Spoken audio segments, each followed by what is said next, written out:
did you fart here, Jesus? No, it's not me. Everybody see, oh, this old woman fat in public. This old woman fat in public. Never be well with me for disgracing me on something I never did. You will suffer in this life till you die.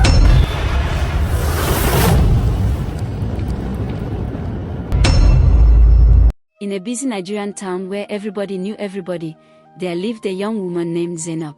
Zanab was beautiful, educated, and came from a fairly comfortable home, but she had one terrible character that overshadowed all her good qualities.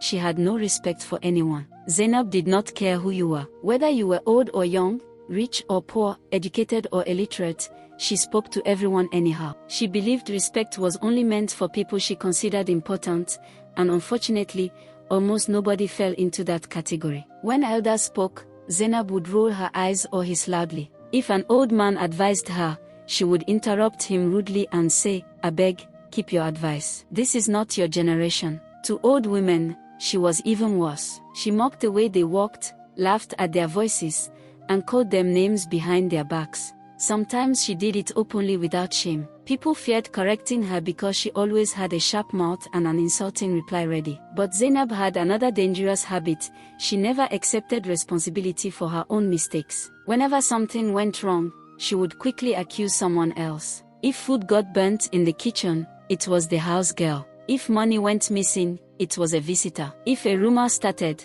she blamed a friend. She could commit an offense boldly and still look you in the face and swear she was innocent. And the worst part, she accused people confidently, loudly, and shamelessly. Many innocent people had cried because of Zanab's false accusations. Some lost friendships, others lost respect in the community. Yet Zanab never felt sorry. Instead, she felt powerful whenever people believed her lies. Her mother warned her countless times, "Zanab, this your character is dangerous. One day, it will disgrace you." But Zanab would laugh and reply, "Mommy, nobody can disgrace me.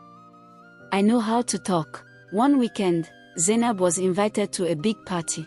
It was a popular celebration: music, food, drinks, colorful dresses, and important guests from different places. Everybody was excited to attend. Zanab dressed beautifully. Her makeup was flawless, her hair expensive, and her perfume strong. As she entered the venue, she walked with pride, greeting people half-heartedly and ignoring others completely. She found a seat among other guests. Sitting beside her was an old woman, neatly dressed in a simple wrapper and blouse. The woman looked calm and gentle, the type that minded her business and spoke only when necessary. As the party went on, people were eating, laughing, and dancing. Music was playing loudly. Suddenly, Zanab felt an uncomfortable movement in her stomach. She shifted on her seat. At first, she tried to control it. But before she could do anything, she flatulated. It was loud enough for people close by to hear, and worse still, the smell was very strong. Within seconds, the air around that area changed. People began to notice. Some covered their noses. Others turned their faces away in shock and disgust. Whispers started immediately. "Oh, what is that? Jesus, this smell is serious." People began to look around, trying to find where it came from.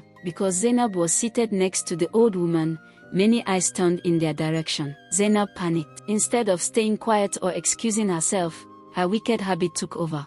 She stood up abruptly and shouted, "Huh, Mama, why will you do this kind of thing in public?" Everyone became silent. She pointed at the old woman angrily. "You see this old woman beside me? She is the one. Imagine, at a big party like this." The old woman was shocked. Her eyes widened in disbelief. She stood up slowly and said calmly, "My daughter, I did not do any such thing.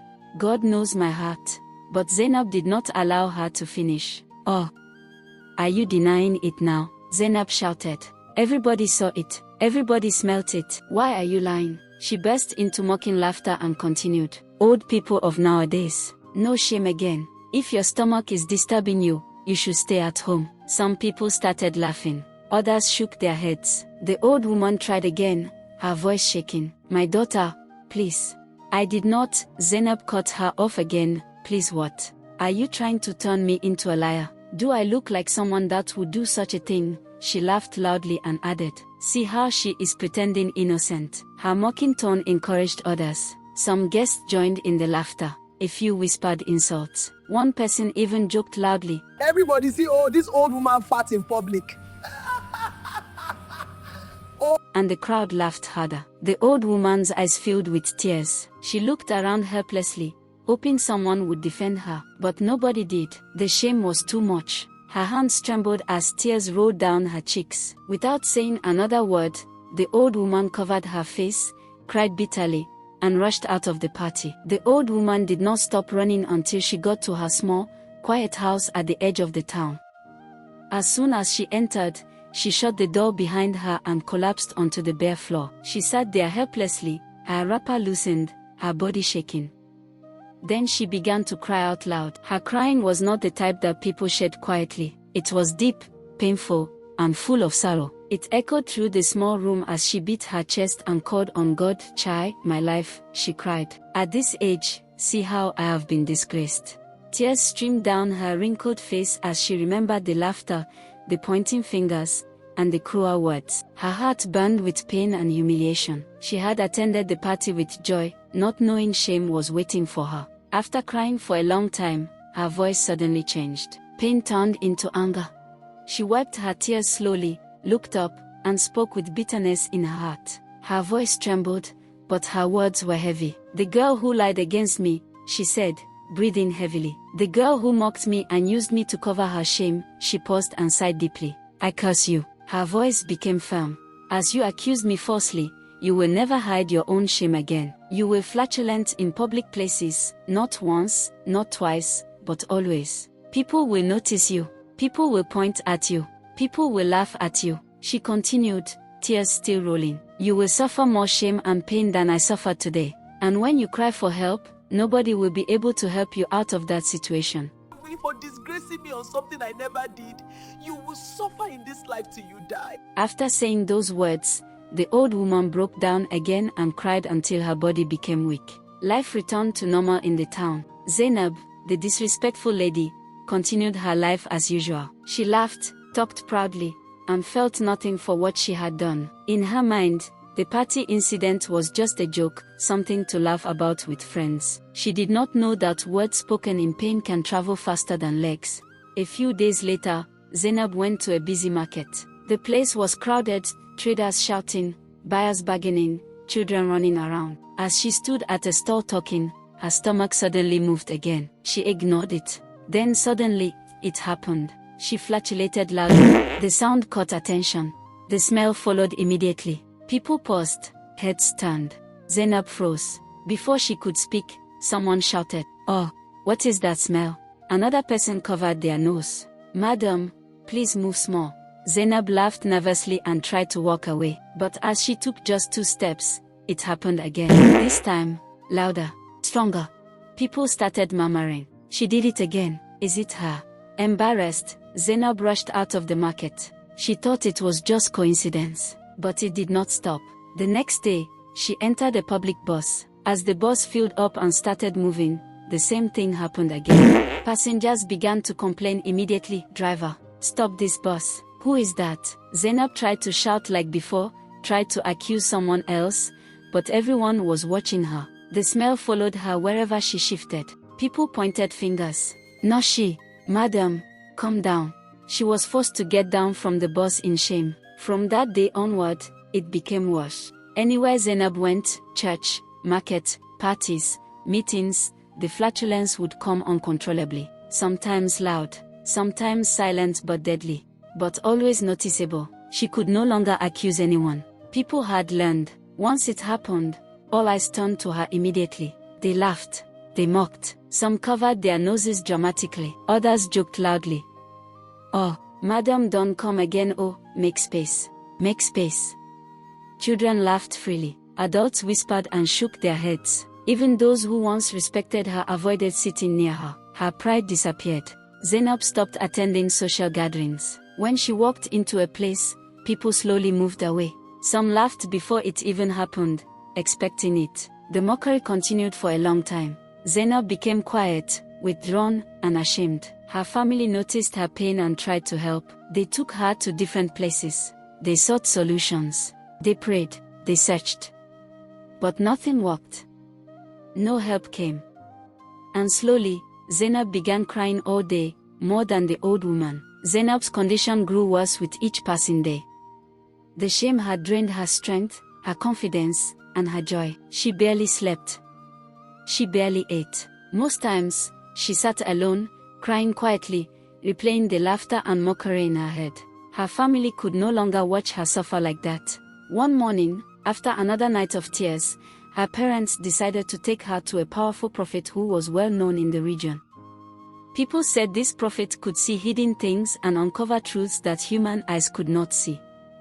They traveled early in the morning and arrived at the prophet's prayer ground. As soon as Zanab stepped into the place, she began shaking uncontrollably. Her heart raced. Fear filled her body. The prophet looked at her for a long time without saying a word. Then he began to pray. As the prayers continued, the atmosphere changed. Zanab suddenly fell to the ground, crying loudly. She screamed and confessed things she had never planned to say. The prophet raised his hand and spoke firmly. "This problem," he said, "is not ordinary."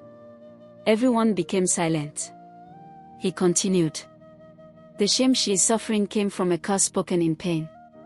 An old woman she mocked, insulted, and lied against. The woman did not deserve the shame she was given." Zanab's mother gasped.